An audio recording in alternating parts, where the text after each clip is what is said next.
Babina sali pour Mulingani tanga masolo boucle. Alfred.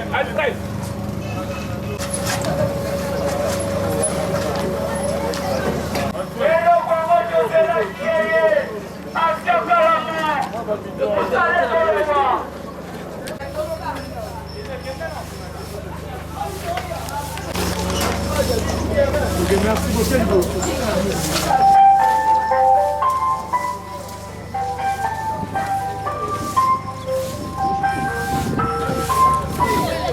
Vous savez. Il y a une maison spéciale. Et retourner à ma bille. Tala mama yeyo nenge aza kosala pona président Ridi Mbemba. Papa tozo bongisa veni. Akika ka terrasse. Bata terrasse basali baroya. Biso to flora ekote. Oh.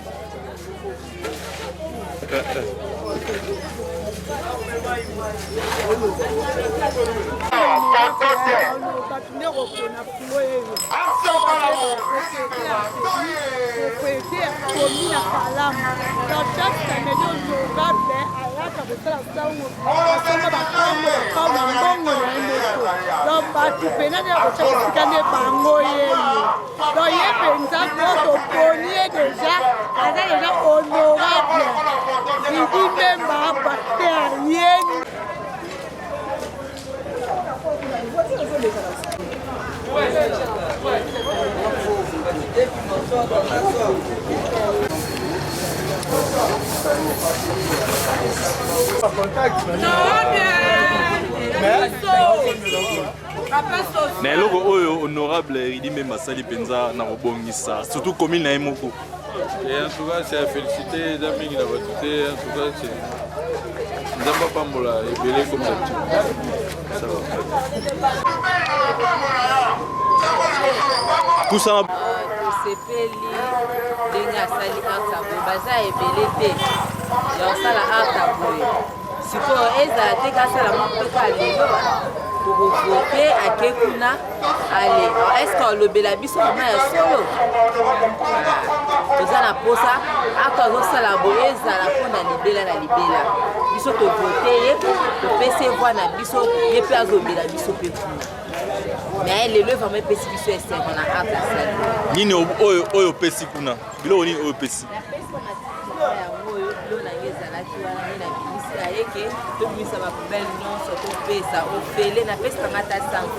liboso ndenge bana kobwakisa na fulu ba 2000 francs ba 3000 francs mais le ya ofele lobi nini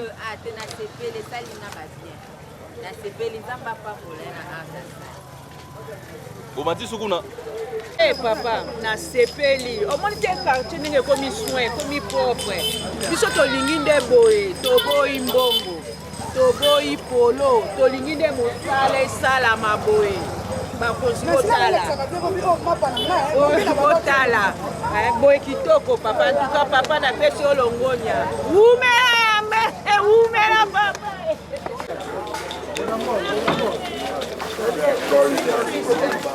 Merci. Adieu, député, Social Bolingo, Social Guidou, Social Fatih Béton, continue faire voir Social Bolingo. Et ça qui dit Péto,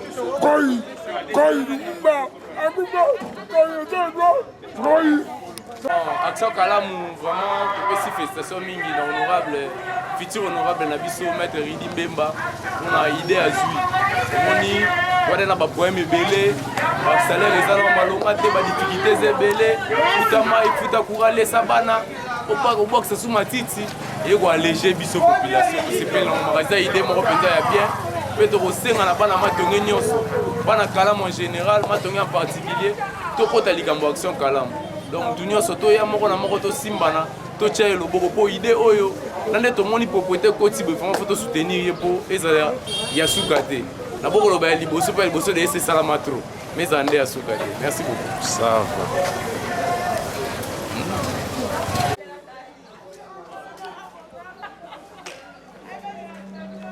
Ouais là on est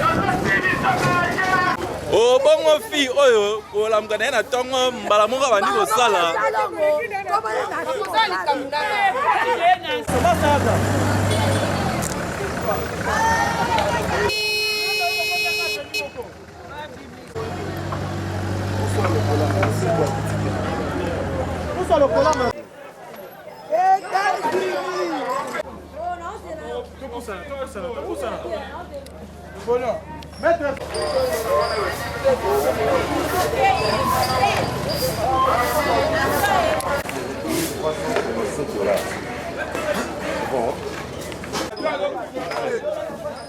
monanaka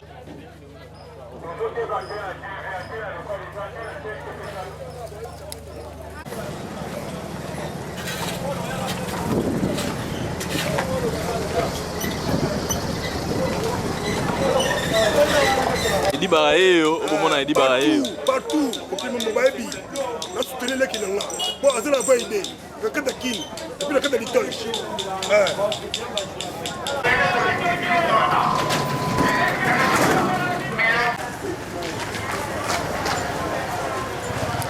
Les temps qui sont venus à Bino. Ah, on se fait abandonner en France, c'est l'élection à Liboso.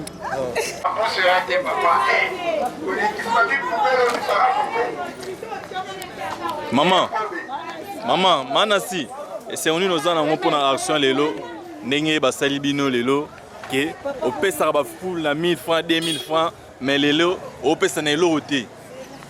En tout cas, tous les sengo makasi na député na biso ndenga saleli biso boye donc eza sengo makasi biso kuto tozaki ata na de mbongo mote ya kobwaka pusu. Mais l'air toyoki kaka bazobwaka ba fulu. Donc ECP ici biso makasi nzambe penza pambole na initiative yo azwi atika ngote yake na ngoti na suka. Biso moko toza wana nzamba pambola.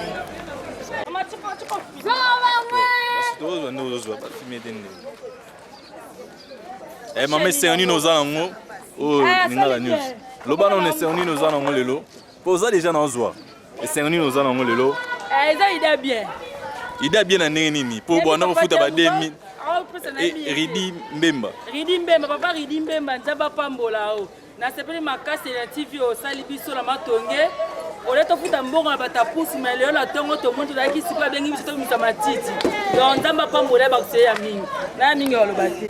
Alobi bien makate.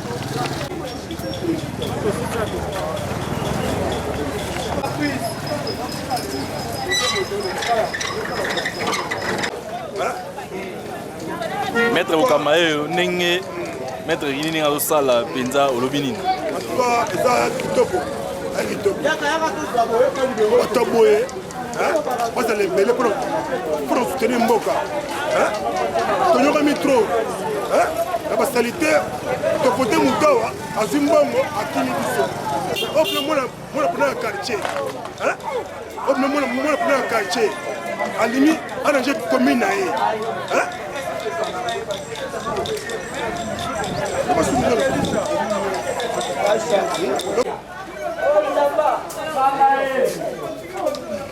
Sala. Ezalaki ya balongo na tango. Totikaki kaka boye.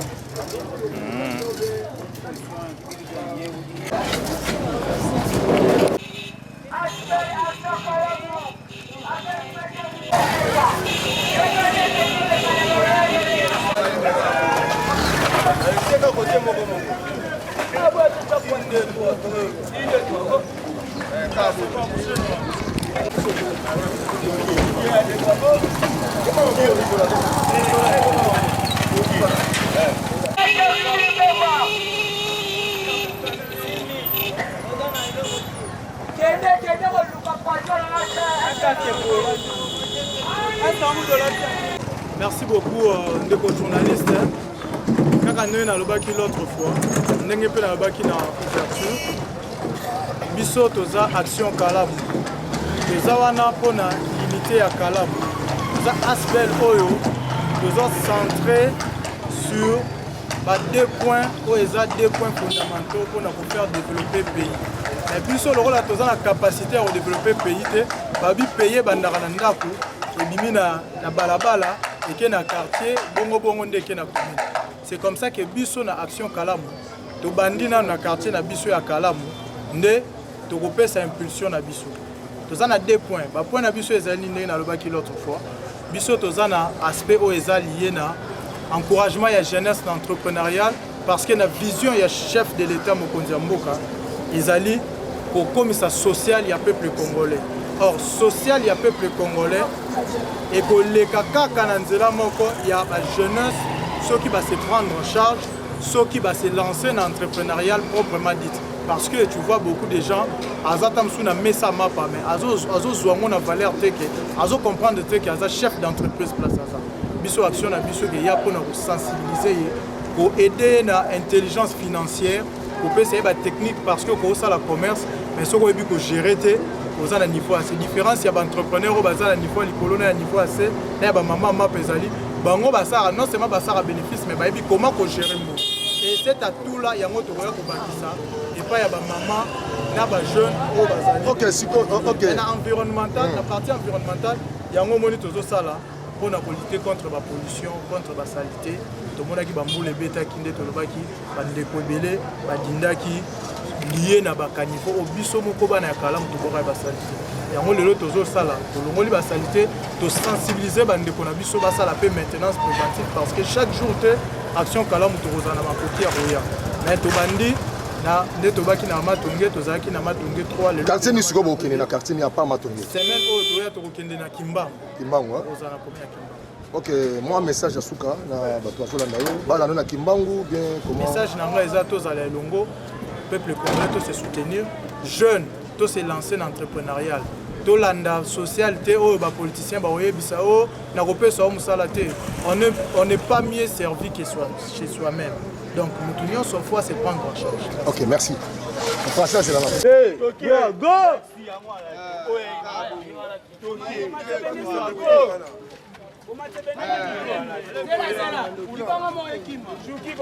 Balusa nini? Balusa nini? Balusa ngo pona zonga tout droit.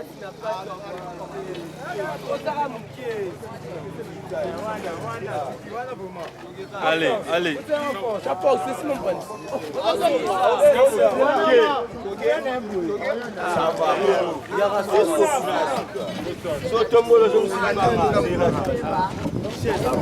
Moni musaba ndo saba tebe asa ino yebo ya pa ba OK, 1 2 3 go. Banga zonza li banga na commune. C'est facile bien au salon niveau. Ça va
C'est pas facile pour moi jeune garçon boyé a eu ba idée moko pour na kobongisa environnement et za malamu donc azo faire partie na bateau bazo sur chef de l'état en tout cas ils ont plaisir à trop continuer biso batiande misu to tango garçon moko a telemi a eu courage à rebondir environnement c'est que Aza pour chef de l'État donc Aza parmi bato oyo bazolinga mosala chef de l'État et que les liboso Aza parmi bato bazo souhaiter Fachi Beton a ou mais la sous na ki bokonzi na ye ba mettre Ridi Bemba donc ba bonne chance na ye gouvernement otsa biso misu donc et osala kitoko makasi na moni ba polo bolati je crois ba semi na mbongo wana na pesi ngobila gouverneur arrêtez oyo bon gouverneur azosala ngo ba propre fort na yemo ko na bolima mboka oui je suis sûr parce que to sarana ye azaka na moni ba bêche ba brouette partout oui azaka jeune garçon le roi ba jeune nyonso kaka azaka congolais mwana commune na Kalamu donc azosala ngo na bolingo ya mboka na ye maintenant siko ba konza mboka ba tsaye misu bolobi to tonga mboka na biso bito so siko par exemple il y a postulé bobilo bo voter boza boza sur na ye soki a postulé nga na ko voter par rapport ya ba projet o ya sa nango par rapport ya o sala ya mukie na bosuna ya mukie na ko voter d'accord merci OK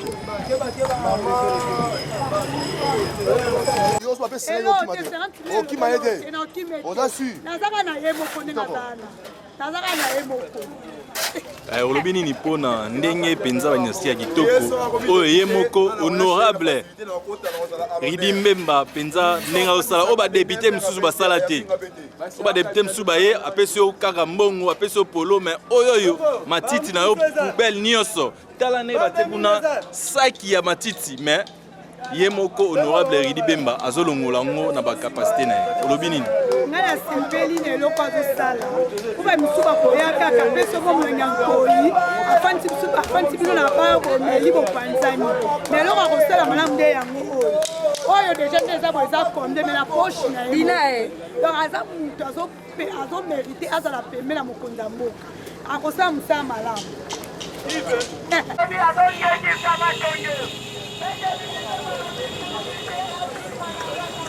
non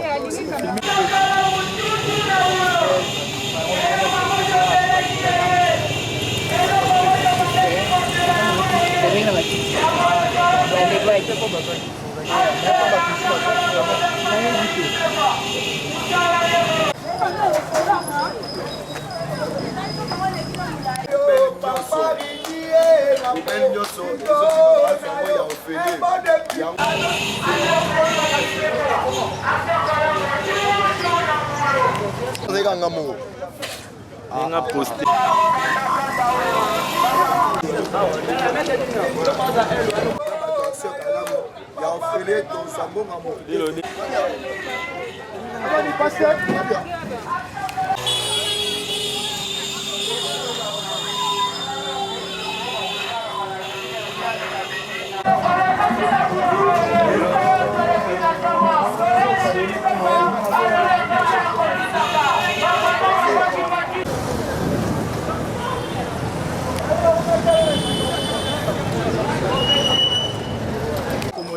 Maître Ridi, je crois, la fois passée, vous allez Kinayo.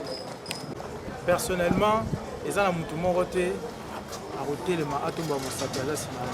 Moutaza Simananga, ils ont conscience patriotique.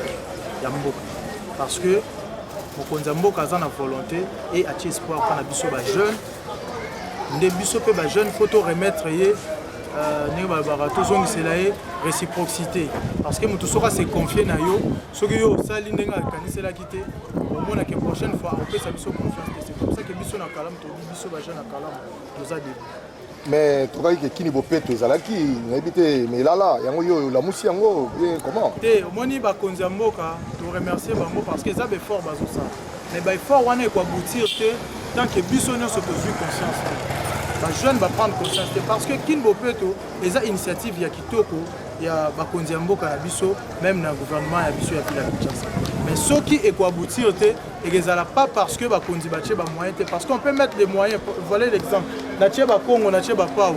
Mais ce qui muta kombo la zate initiative et kende molaite. Ya mwana moni biso tozo ko kende na même vision wana de tozo ko soutenir. Remerciement ok, remerciement na ngai kendena na ba jeunes nyonso ya Kalamu parce que la jeunesse ya Kalamu tokomi ko lakisa différence lelo au monde ba jeunes ebele bazawa ebele tokomi ko lakisa différence donc je remercie ba jeunes ya Kalamu je remercie ba maman ya Kalamu parce que ba maman ya Kalamu ndemba obenga biso ba encourager biso Je remercie aussi l'autorité de Mboka, Kaboko Bandaté, sans qu'il n'attende le président, où il a soutenu le président Fachi. Et puis, je remercie M. Norbert Bassengé Zikatitima, où il a le président de l'ANCE, parti place au Grand Azali. Grâce à l'idéologie, de permettre aux jeunes de se prendre conscience de l'ANC, de ça la action. Merci. Bonjour Madame la journaliste. Premièrement, pouvez-vous vous présenter et dire qui êtes-vous et ce que vous faites? D'accord, merci beaucoup Madame.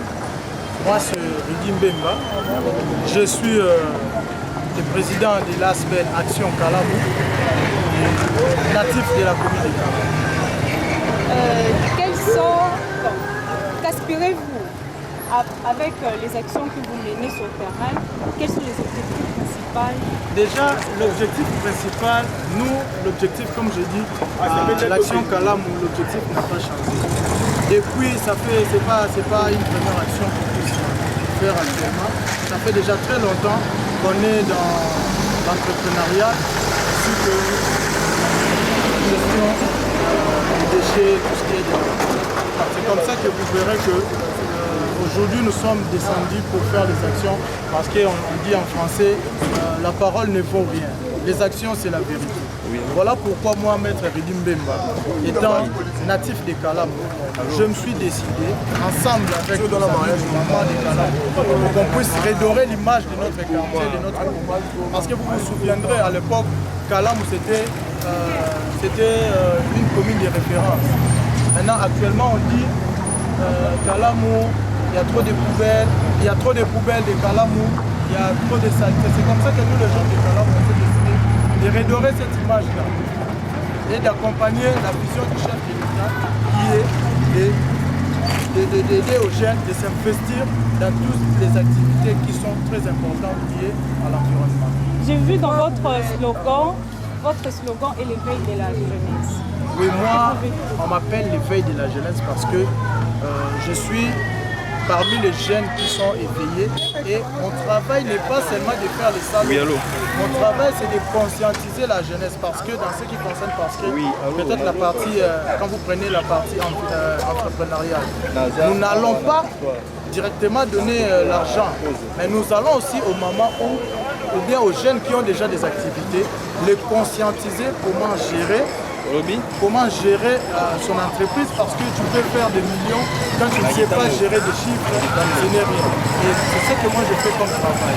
Pour ceux qui ont déjà un business qui sont en train d'évoluer, les aider, les donner des outils afin qu'ils puissent ramener ça à un niveau très élevé. Et pour ceux qui n'en ont pas, monter des stratégies ensemble parce que le social de ces pays ne sera pas des paroles en l'air. Il faudra qu'on puisse se mettre pourquoi vous devez savoir vous lancer sur l'entrepreneuriat? Déjà moi-même, je suis un entrepreneur. Et avant que je puisse être un entrepreneur, j'ai été aidé une fois dans ma vie par des gens qui avaient cette volonté. Et aujourd'hui, je suis ce que je suis. Quand on parle de Maître Ridi Mbemba, j'ai une société de transport, c'est parce que j'ai été coaché. Et moi, je pense que l'important, c'est de la connaissance et de transmettre aussi aux gens. Ça ne sert à rien de détenir la connaissance que là où vous êtes. Bon, moi, je pense que dans la vie, il ne faut pas simplement se concentrer dans des réflexions. C'est-à-dire, il faut d'abord faire un pas. Comme moi je fais un pas, il y aura aussi un jeune YOLO qui va faire un pas.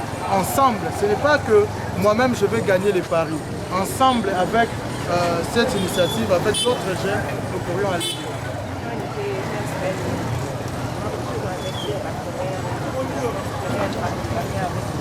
Voilà. Pour acheter voilà. Moi, mes premiers partenaires, ce sont les habitants du commune de Kalamou. Donc, ce sont les mamans de Kalamou, les jeunes de Kalamou qui font confiance à l'action que je suis en train de poser. C'est comme ça que ils sont en train de me soutenir. Une semaine avant le Cameroun, tout le monde. Alors, en tant que jeune de Kalamou, qu'est-ce que vous allez dire à ces jeunes qui viendront, il y a des milliers de gens qui viendront visiter ici. Votre aspect, je ne sais pas s'il est invité à ces associations. Déjà, je remercie les autorités et je vais demander à tous ceux qui vont venir, venez à Kinshasa. Vous trouverez Action Kalam où nous allons cleaner des avenues. Vous trouverez des avenues très propres et vous serez très satisfaits. Les gens qui habitent Kisenso, je ne sais pas moi, qui habitent au magasin, ne connaissent pas votre personnel. C'est un message que vous adresser parce que le papier que je vais rédiger, Michel d'État va aussi. Qu'est-ce qu'on fait? Le message clé, c'est de dire à toutes les jeunes, les paroles ne vaut rien. L'action, c'est la vérité.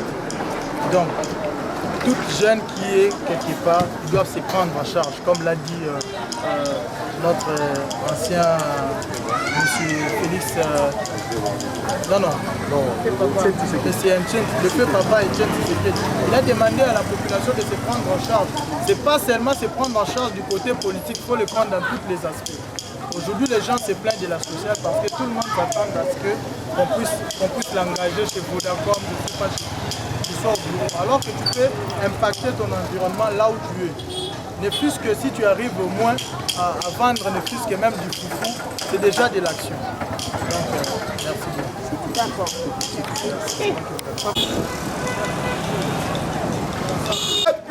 Paris, député ya Congo. Papa Eridi, Ozali wapi akalelo, Papa Ridi.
C'est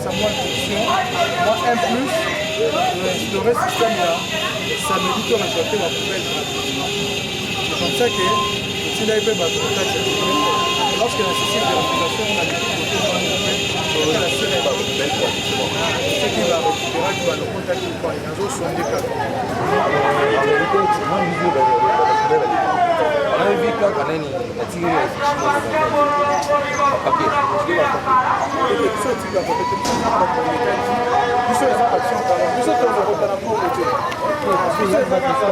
Les actes chaque samedi la tourne, je pourrais peut-être aller quelque avant ou après, mais chaque samedi.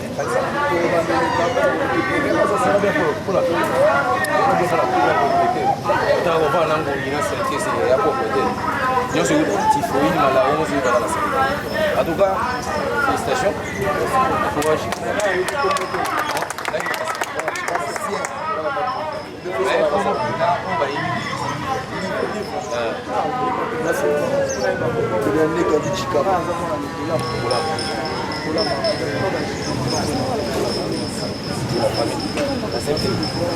Courage.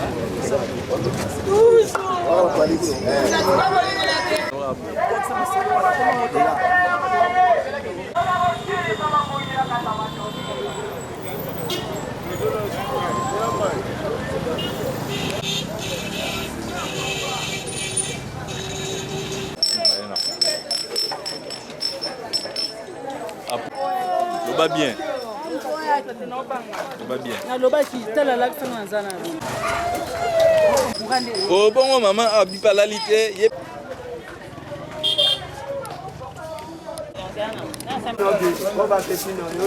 Maman est.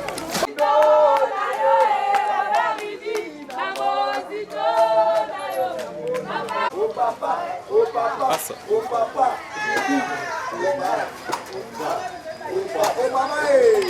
Mobimba. Parce que ça c'est Congo mobimba en tout cas ils ont malamu. C'est moi ça va partir mon en tout cas il tout le temps. Pour ça me ça kitoko. Ils ont pour la famille. Tout le Congo la belle Congo la belle. Babani osiko epaye moko mwana mboka maître Ridi Mbemba abandi. C'est bon, idée oyo azwa malamu ba ko. Ils ont appelé idée oyo c'est tous les communes ba sala makambo. Ils ont bien. Ça va en tout cas merci. Bon coup de chapeau ni olobi pona. Tellement ouais. Coup de chapeau ni olobi pona mwana mbali wa sala. En tout cas, dans ça on va pas mouler. Pas mouler belé na idée oyo azwi a continuer toujours au salon va ils ont malamu mais après en base c'est comme ça malamu ils ont voilà. Ça.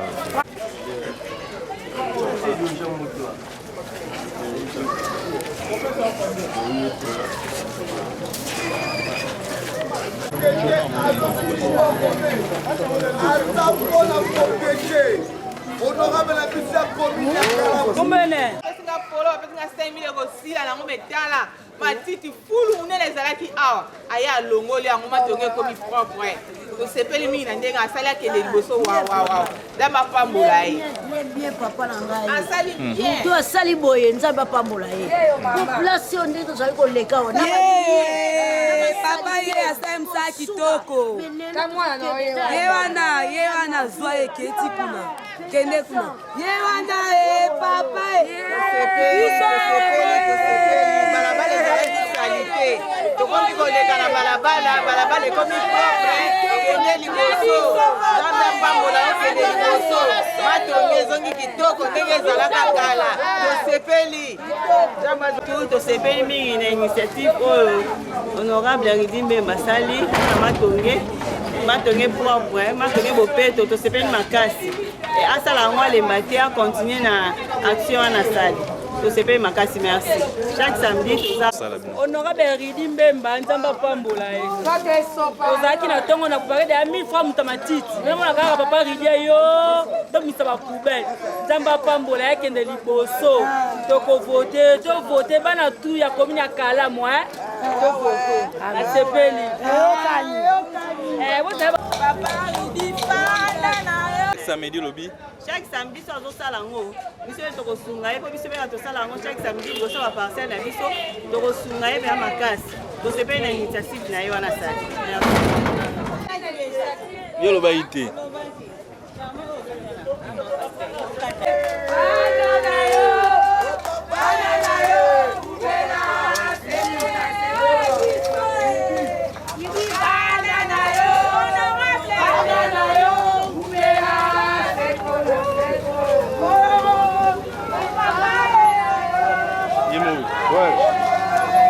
photo na Joana tamboli fort na Joana kinapewa na homo lomata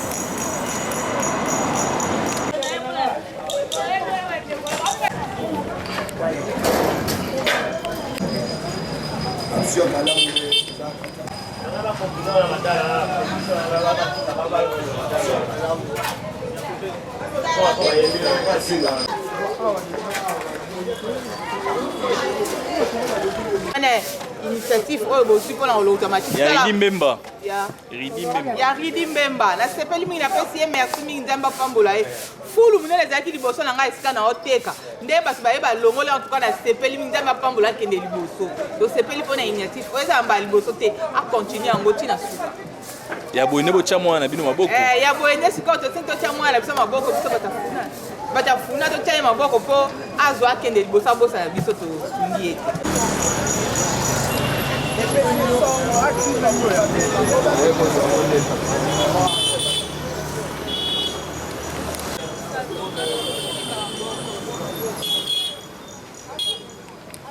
Papa, il faut que Bine la tanta.